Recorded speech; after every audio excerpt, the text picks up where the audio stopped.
Minkälaista verkkomarkkinointia teet, jos yhdistät Steve Jobsin, Brian Tracyn ja Seth Godinin oppeja? Boston Consulting Groupin tekemän tutkimuksen mukaan ainoastaan 10% ihmisistä on jano uuden oppimiseen. Minun nimi on Jan Eriksson ja olen yli 40 yrityksen kasvun neuvonantaja. Jano uuden oppimiseen kuuluu menestyvän yrityksen kulttuuriin.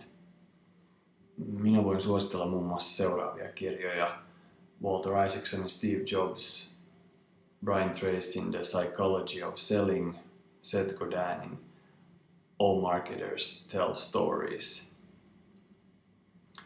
Minä olen kehittänyt Gurujen oppien pohjalle verkkomarkkinoinnin 10 askeleen kasvupolun.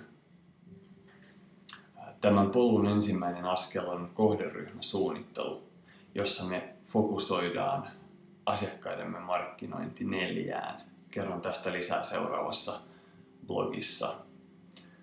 Mitä kirjoja sinä voisit suositella?